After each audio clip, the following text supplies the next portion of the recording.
welcome back to Safe Space.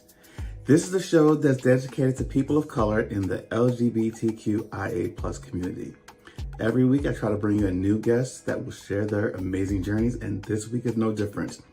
Now, he is no stranger, he's a friend. He is also a co-host with me on the conference call. Ladies and gentlemen, he goes by one name, two letters, TJ. What's up, TJ? How you doing? What's going on? So I'm glad you agreed to come on and share your story with us today. I'm scared. Why? I don't know.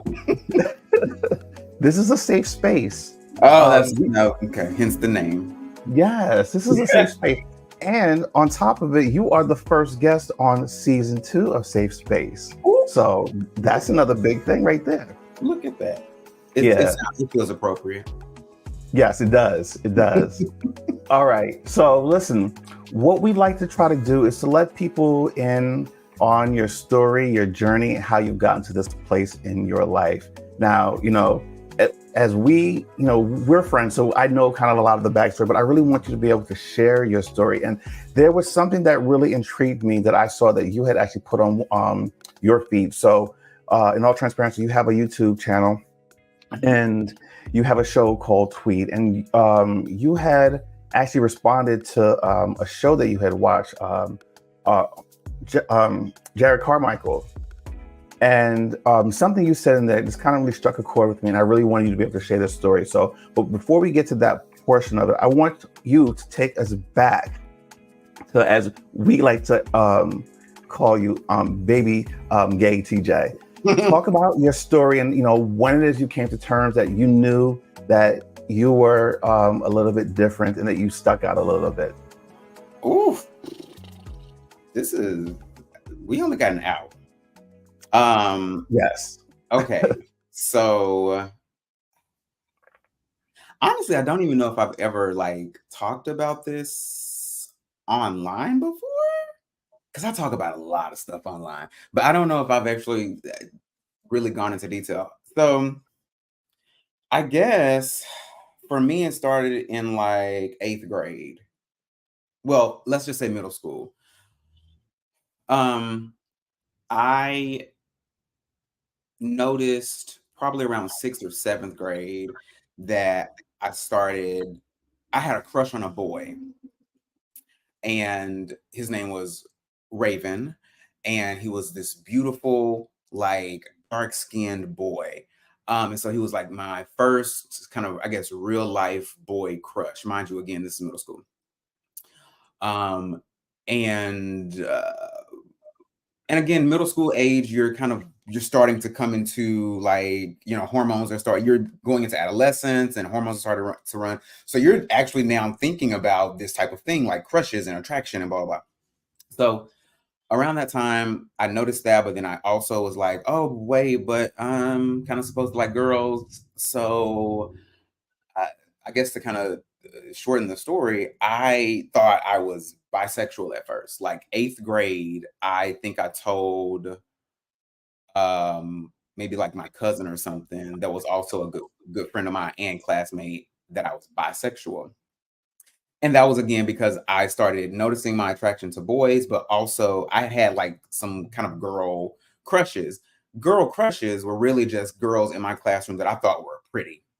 That was it. I was like, oh my gosh, she's really pretty. So I was like, oh, I must have a crush on her. So fast forward to high school is when I guess officially came out truthfully as gay, or really understood that I was gay and not bisexual at all. This was 10th grade, I think. So I had a really close circle of girl friends. And one of them I had maybe 2 really close friends. One was a best friend at the time. And then I had some another small circle of girlfriends, and we would so we each had, it was 4 of us, 3 or 4 of us, and we each had a notebook, right? And those were our ways of communicating with each other, but also kind of our journals. And so we would write different things in our notebooks And like, if there was something I wanted to say to my friend Courtney or to my friend Pam or whatever, like in passing, I would give her my notebook or she would give me hers. And then in passing again, we would swap them again so that we could like read the notebooks or whatever. But it was also a way of just kind of like telling each other like things that have happened. Like, I got a crush on so and so, or I think so and so is really cute or whatever. So yeah, like I said, around ninth or 10th grade, certain like musical artists and songs started to speak to me. Um, this is such a random example, but like this song by Prozac, I think it's called Be As. One of them is be as one of the lyrics is be as straight as you want to, be as gay as you want to. And I was like, oh, that sounds right. And then I think Pink had a song that really spoke to me at the time. Again, this was early 2000s. So I was like, I'm gonna come out. I feel like that's right. I feel like that's what I'm supposed to do. So one day I came out to two people. I came out to my best friend Paige and I came out to my good friend Melissa. I think one period after the other. So one time, one in one class, and then the very next class I came out to the other. Um, and that's kind of it was from there, it was like I was out. I was out to all of my friends, most of my friends, but I never came out per se to family, though I am out now. And that's a whole different story. And we may want to get into that. I won't get into it right now. But Right. like the start of like little baby gay TJ. Okay, so baby gay TJ was really out and loud, proud in 10th grade. But I want to go back a little bit because you said that you really started to understand who you were like 6th and 7th grade. And I found something very striking what you said. You said you identified as bisexual then. Like you had those words and you knew you understood what it meant. And the reason why I find that very fascinating is because myself, when I was in grade school, I knew that I was different. I didn't have those words, those technical words to self-identify. And a lot of other people that I've interviewed, especially in like season one, I think we're a little bit like me, where we didn't have those words to truly identify what it is we thought we were. We knew we were different, but we didn't have the words. So for you to have those words, I think it says a lot. And I think also, the kids that are growing up now, it's so much easier for them. And I think that you kind of had that same path where it was easy for you to be able to say, hey, this is who I am. I know who I am, and I'm just okay with it, you know? I yes. One thing that I have just noticed about like different generations is how early children are able to understand and identify their either gender expression or sexuality. And so I noticed like the generations that came before me, they tend to come out, or they tend to have come out later in life because they maybe didn't have the visibility or the vocabulary for what their experience was. And the ones that are younger than me are coming out. Like I remember being in college and like maybe like junior or senior year, and like new incoming freshmen from high school were more out and visible than I was. And I was just like, and that's a good thing, mind you. It's like the earlier generations, the younger generations are able to, they have more knowledge, they have more resources, and more visibility, so that they don't have to go through all of those years of being in the dark or not having the vocabulary for what it is that they feel. Secondly, like I honestly, the reason that I said I was bi at first was because it felt safer. It was like, at least I can say I'm bi. I still like girls. You know what I mean? So it was it was half of yes, I thought I was bi, but also half of like, well, I can't be full on gay because that's just a lot. That's a whole lot. So at least let me say I'm a bi, so that I still like girls. Okay. Well, let me ask you this. Because you claim to identify as bisexual earlier on, did you date women at No, a younger age, no, or like through high school? No? absolutely not. Okay. No, the So I consider myself a platinum star gay. Okay. Now, a gold star gay is one who has never like had sex with a woman. A platinum star gay is one that was birthed via cesarean.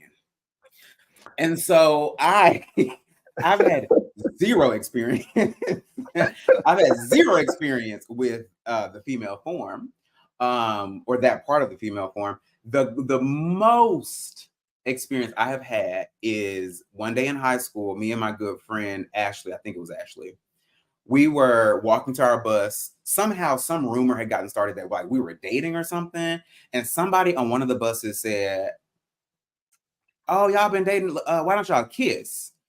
And we turned and we looked at each other, and it was like we read each other's mind. We was like, let's give them a show.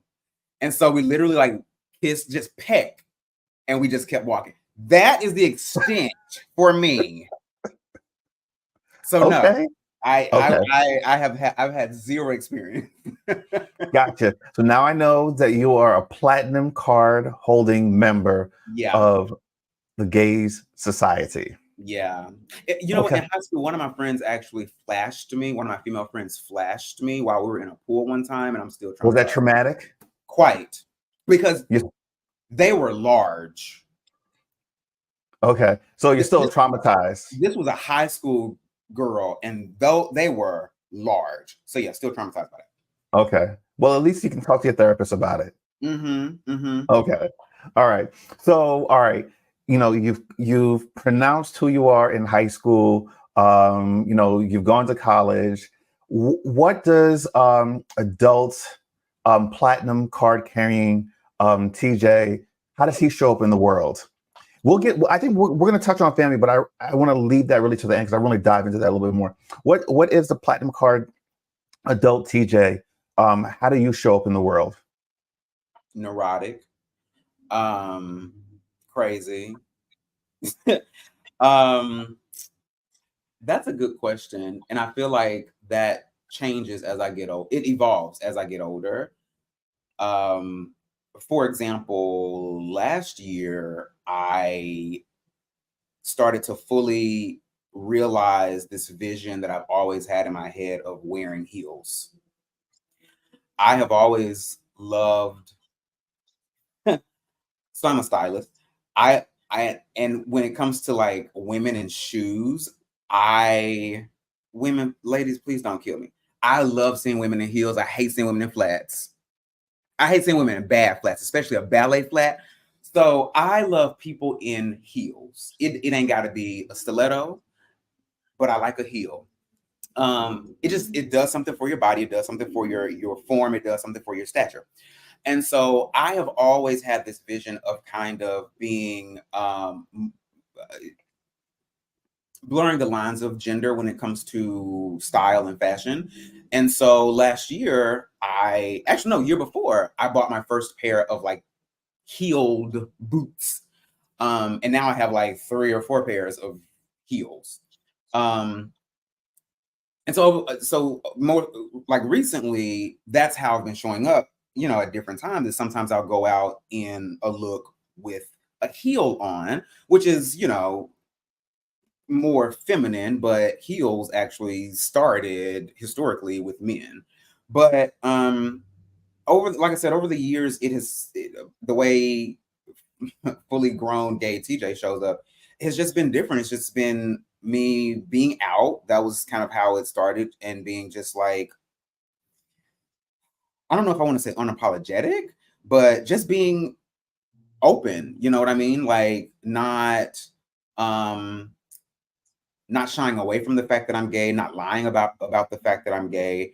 I like throughout the years, it's been so crazy. From high school to just a couple of months ago, some people that will spend like some time around me who don't know me all that well, but they're getting to know me. They always they will preface the question, "May I ask you a personal question?" And anytime that comes, I'm like, I already know it's gonna come. Are you gay? So I'm like, yes. So it's to me, it's mostly just like not shying away or not even being afraid to answer that question. And I find a lot of people are afraid to say the word gay. There's typically a um like a pause. There's this pause. I'm very big on observing people and noticing the way they speak. My undergrad is in English and linguistics, so I'm very big on like just really like kind of nitpicking the way people speak. And so typically when someone says the word gay, there is a pause between the word they said before and gay because it's like they just gay. It's like it's hard for them to get it out.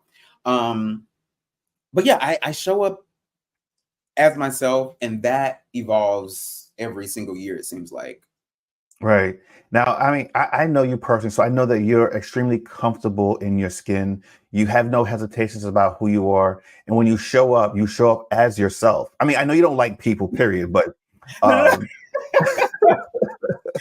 No. That's not what I was saying. I was you were saying I show up I think I'm very comfortable in my skin. I'm as comfortable as anybody else, which is yeah. most people are, we all have our things. Yes, yes, yes, yes. Um, so let's kind of like dive into the family portion of this because you're very open, you're very transparent, you're confident in who you are, and like I said, you're confident how you show up, and you don't take disrespect. You're going to be respected for who you are and how you show up. Um, what was it like growing up in a household, knowing who you are and how you identify, and then the conversations with family, Mm, mothers and your father and other siblings? yeah. So this is what I talked about or got into on my last episode of. I'm not sure when this is coming out, but my last episode of Tweed, um, it was about Gerard Carmichael's reality show. I think it was episode 4 called Road Trip, um, where basically he was having this hard hitting, intense, um, several days long trip and conversation with his dad, um, mainly about him being gay. Well, that experience was so familiar to me because it was similar to my experience with my mom and me coming out. I say coming out in air quotes because it was never. So when I came out in high school, it was never my intention to. I had no plans to like come out to my family. Um, and I don't think it was I don't ever recall like anybody in my family saying anything homophobic or disparaging or getting any kind of messages like that, but I just didn't even want to take the chance. And so like I have always been big on writing. I've always been a writer, and probably I started writing in like middle school. I don't exactly know when it was I started like keeping a journal or a diary, but I had a diary or a journal. Um and I had written some very personal thoughts. A lot of them were about like these feelings that I was having about boys, or I have a crush on this boy, or I think so and so is so cute or whatever. Well, my mom read my journal one time. Yeah, I have never talked about this, I don't think, online. Oh, wow. Yeah, so my mom read my journal one day, and the only way that I know, shout out to my dad, the only way that I know that this was happening was my dad gave me a heads up. So I come into I'm sure I was, this was like 16, 17. I was driving at the time. So I come home and I walk through the door, and my dad is like in his big chaise, and as he always was. And I'm walking past him going to my room, and he's like, "You might want to find a different place to put your journal because your mom has been going into your room reading it." Wow. So I was like, okay.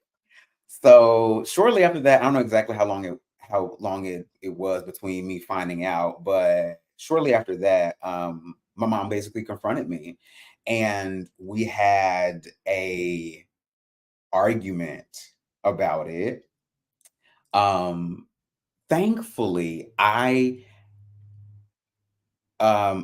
mentally and emotionally, I was in a place to where I could combat.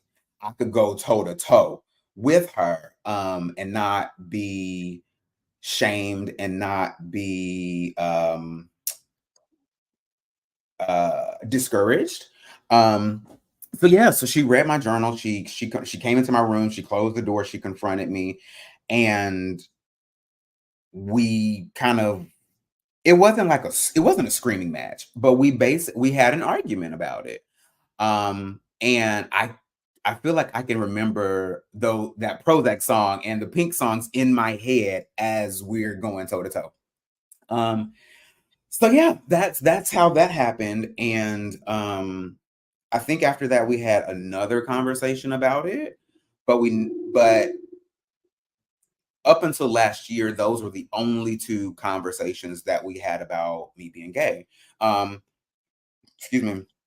My dad and I never, never had a conversation about it. My dad passed away in 2021. We never had a conversation about it.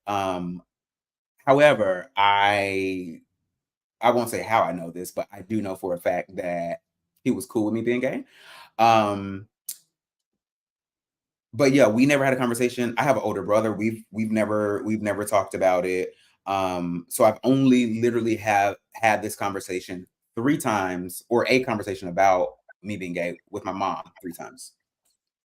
So I find this all so fascinating. The fact that you've only had a conversation about it twice with your mother, and the most recent one, what the last time was actually rather recent. I believe it was like late last year or earlier this year, something like that. It was last year. Okay. And Yeah. then you've never had a conversation with your father, and you've never talked about with your brother. So, I know for me and my story, like it was this whole big thing where it's something that's always not like talked about, but like, I guess it's a little bit different for me because I'm married and, family's a big thing for me. So Ronald is an integral part of all of that. It's like, look, this is the full package. This is what you get. Mhm. It's either you accept it or you don't. And, everyone's loving this and accepting of it. And it's, it's, it's always like in the forefront, I guess. And it's interesting to me how you were able to be so open and honest with your friends, Yeah. um, but so reserved with your family. Where does that stem from? Is that like just a family trait that you guys didn't necessarily communicate in that way? So it's twofold. Yes, that part. So uh, my family, the way my parents were raised, as I'm learning as I get older, the way my parents were raised and the way they raised my brother and I, we were never a very emotionally expressive family. Um, and by the way, I just want to like I hope I'm not painting like my mom and my brother out as like people. They're just Absolutely things not. they just do not know. These are just things that Ab- they just do not know. So Absolutely not. in the most innocent sense of the word, they are ignorant. So and so that's like I said, that's no shade or anything. That's just when you're ignorant, there are just things that you do not know. Full stop. So um I completely got off track. What was the question? And I was just asking, like, what was the dynamics with your family? Oh, Was yes. So, um, we were never any emotionally expressive family. And so it was never we never had like heart to heart conversations like you would see on, families on TV or whatever. Um, it was so and that was part of the conversation that I had with my mom last year. Like, I basically told her, I was like, you and dad didn't raise us to have conversations that you and I are like these types of conversations that you and I are having right now, and that is why this is so uncomfortable because it was never really, the family was never, a culture was never created in our family to where you would talk about those heavy things or deep things or talk really openly about your emotions. And so now at 38, mom, I'm having this conversation with you at 60 plus, and it feels really uncomfortable because we've never had this dynamic before. We've never been able to really talk like this before. And Yeah. it should not be uncomfortable, but it is based on that reason. And that's partially why I identify with that episode of Gerard Carmichael, because he was going through that same thing with his dad. Like his dad was completely willing to never talk about his transgressions, seemingly until the day he died. And so once your offspring, your children bring this back to you when you had no plans of talking about it, you feel awkward, you feel strange, you feel attacked. But this Yeah. is the work that needs to be done. It's interesting you say that, and all feelings aside of how I feel about Carmichael and the show, there was something really Yeah. interesting about that episode where um, he saw the situation one way and his dad saw it another. It's like it was polar opposite. It was like you're in the same situation, but the facts and the results were totally different. Mhm. And I feel as though that's kind of where you are with your experience with your parents. Let me ask you this. Do you have any regrets of not having any deeper conversations with your dad and your mom in respects to not necessarily your sexuality, but like maybe even like relationships that you've been in, wanting to share that with them? Um, Great question. So re- it's hard to say. It's really hard to say. Um, it would have been nice if like things could have been different, but what are you gonna do? I truly feel like everything happens for a reason. The experiences that you have shape you to be, for better or worse, who you are in the moment moving forward. Now you can learn and grow from those experiences, and change things, but what you go through is how you're going to be shaped. So sure, would it have been nice to be able to share certain things with my parents or with my brother or whatever? Absolutely. But at the same time, it's hard to, feel regret for, for something that just never happened.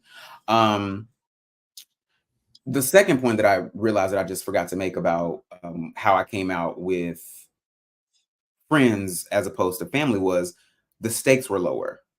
The stakes were lower with friends as opposed to family. You know what I mean? And I want to say this is Yeah, something I talked to about my therapist a while ago, like probably when I first started seeing her, was it's easier to come out to people that you don't know as well yeah, because you don't have as many ties to those people. yeah, So they reject you. Oh, that's sad. But those are they're friends, but friends come and go.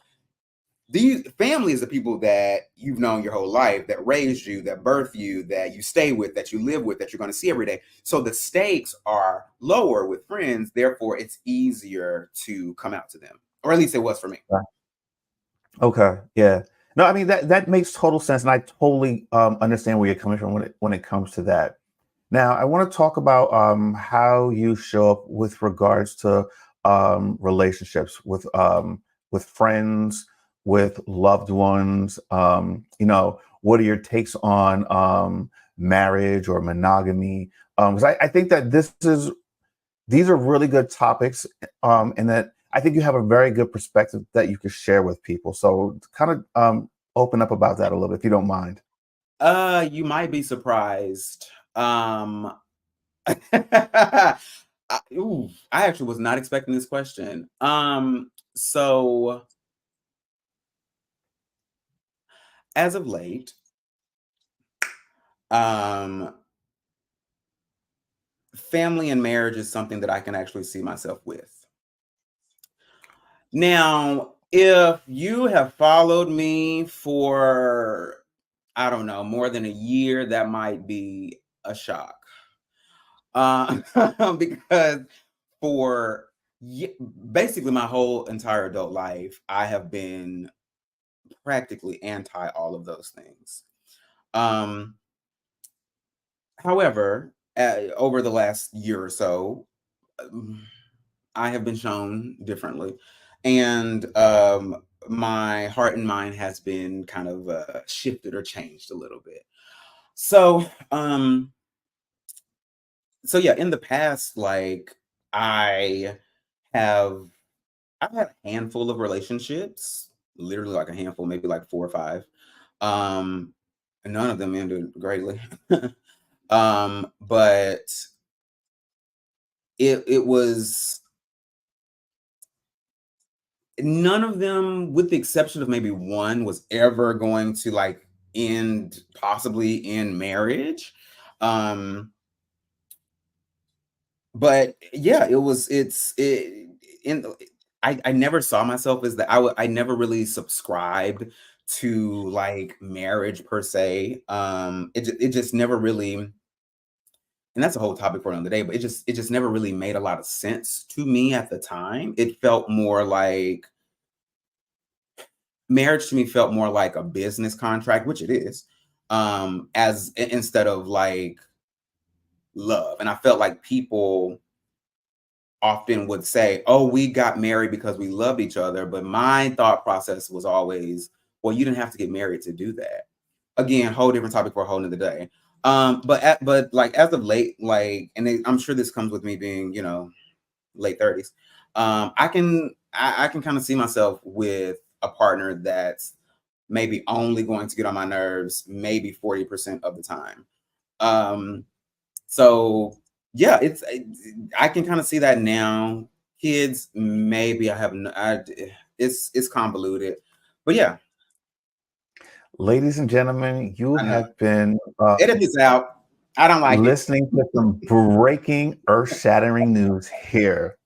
Trust me when I tell you, because that was not the answer that I was expecting I at know. all. I know it. But you know what, Joe? Listen to me. And it's so funny because I think we've had this conversation I'm sure. a while ago where I said, listen, you are an evolving person. I think that your views on certain things will change over time. Never putting any pressure on it. We had that type of rapport, especially between you, I, and Rex. We talk about these things all the time. And Rex and I are married, and you are the consummate and ultimate bachelor Mhm. who is willing to be just out there.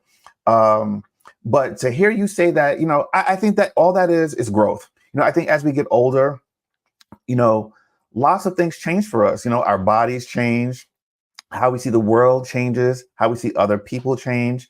And I Mhm. think also it's who we surround ourselves around. You've hung out with Rex and I and our significant others. And I know you have a really good friend that you are around a lot, and he has kids. And I'm sure that has allowed you to see other ways of other lives and other lifestyles. And maybe that's part of your this is part of your journey and part of your growth. So I'm listen, I'm all for whatever you want to do, and I'm just excited for this new aspect of TJ that I'm learning about now. Very interesting. Oh So now God. you're going to get teased. You're going to get teased. That's okay. But Just know that you won't be invited to the wedding. oh, wow. Wow. Well, you heard it here first, guys. We'll be right there front and center at the wedding, throwing rice. So TJ, you can actually see yourself being married one day. Let's not dwell on that. In very specific circumstances, yes. And that's all Okay. I'm gonna All right. Listen, I'll take that. I'll take that. Um so let's talk about, I don't want to like dive any too deep into like your personal background and history of dating, but like I say. know that, huh? You can if you want to. I mean, Well, child, no, there's I very really little I leave. I really want you to touch on polyamorous relationships? Because I know that you are very open to that. Explain what it is and talk about what it means for you, or what it has meant for you. Okay. So 2012 or 13 is when I started identifying as poly. I was in a monogamous relationship at the time.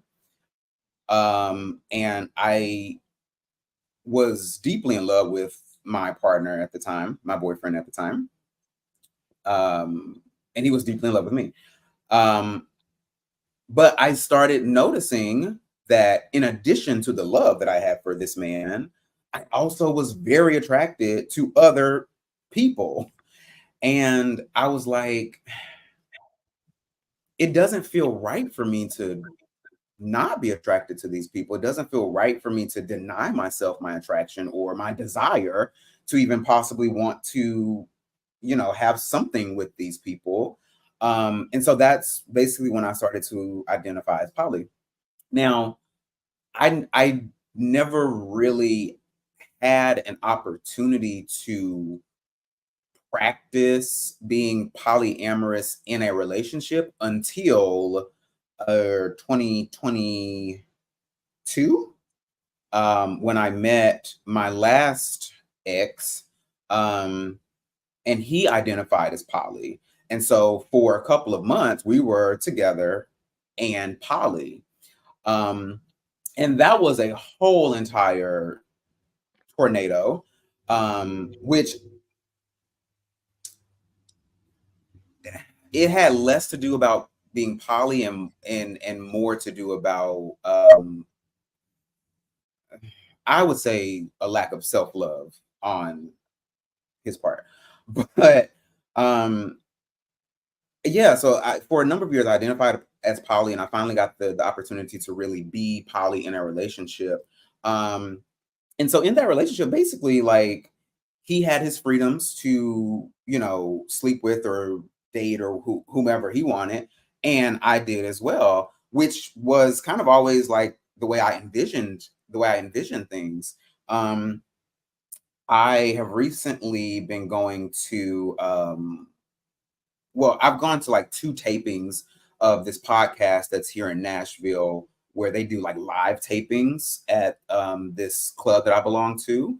And their whole thing is it's a panel of people who operate or practice ethical non-monogamy or consensual non-monogamy. And so it's a panel, and they answer questions typically from the audience or their listeners, all about ENM or CNM or polyamory.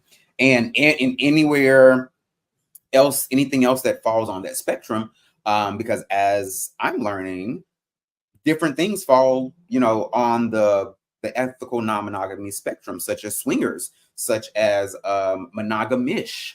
So there's a lot of different things on that spectrum, and so I'm still learning myself, like all of the different little nuances and expressions within polyamory.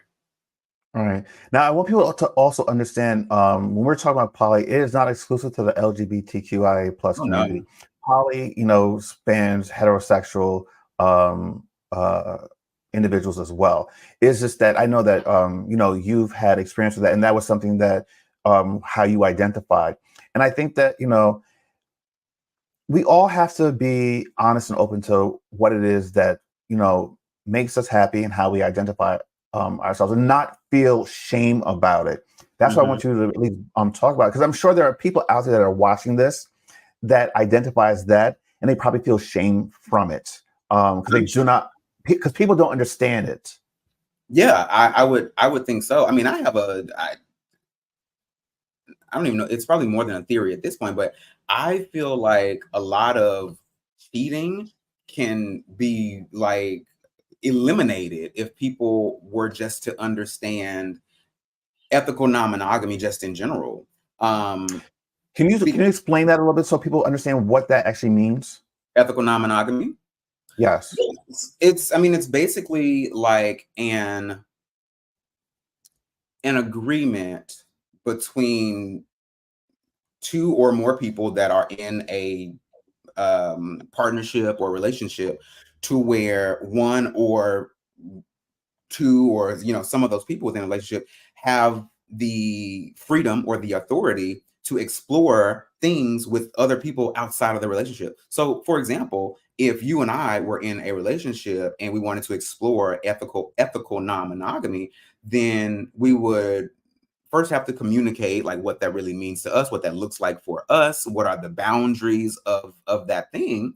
Once those are established, then we would have the freedom to say, or either of us would have the freedom to say, I find John really attractive and I like his vibe. I think I want to explore something with him. Like, how do you feel about that? And ideally you would be like, cool, I like John, or I would love to meet John, or go have fun with John and let me know how it is when you come back, blah blah blah. That, in a very small nutshell, is kind of the crux of ethical non-monogamy. It's all about communication, boundaries, and really being able to um, feel jealousy, because jealousy does not go away in ethical non-monogamy. If anything, it probably is present more often. But it's the ability to feel jealousy and to be able to communicate it with your partner, as opposed to feeling jealousy of a partner and it affecting you in a negative way, and now you're lashing out or being dysfunctional within that, where you could just have a conversation about, I'm feeling this way because of whatever. Got it. I mean, that makes total sense. I totally agree with you. I think that if people were more honest and open in their relationships, I think you would have a lot less cheating in the world. And I think that's really what it comes from. I mean, you have people that strictly believe that monogamy between mammals just can't happen. But I think if people were honest and open about how they really felt, or if they wanted to explore, who knows, your partner might want to explore as well. So if you guys can communicate and talk about that and experience that together, then, it can lead to some more healthier relationships. Mm-hmm. So we're getting close on time, and I just want to make sure I want to open the floor to you, that if there's anything else that you want to share before we leave. And if not, I always ask people, what words of wisdom can you leave with us before we sign off? So I open the floor to you. Oh God, you should have prepared me for this.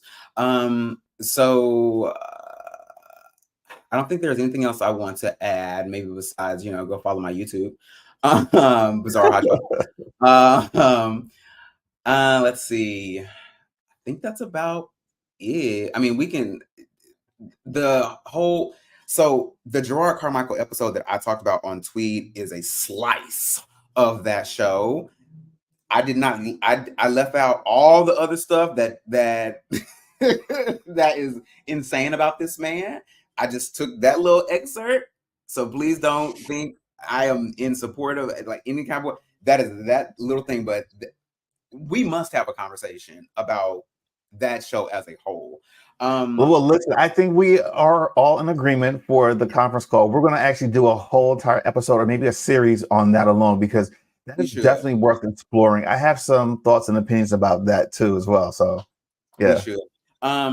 As far as words of wisdom, I don't know. Money's in the mail.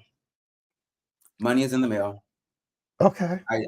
That's something I said this morning because of some manifestation type of things I got going on. Money is in the mail.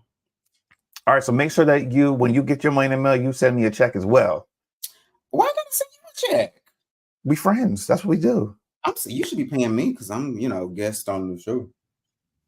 Okay. All right. Oh man. Well, no, this was great. I learned so much today. And I'm just going to leave it at that. All right, let's do that.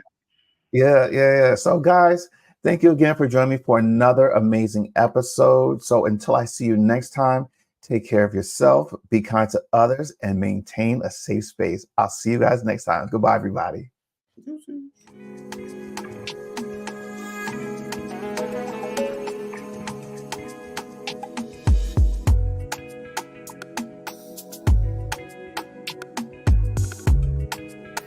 Thanks for watching this show on Indecent Media.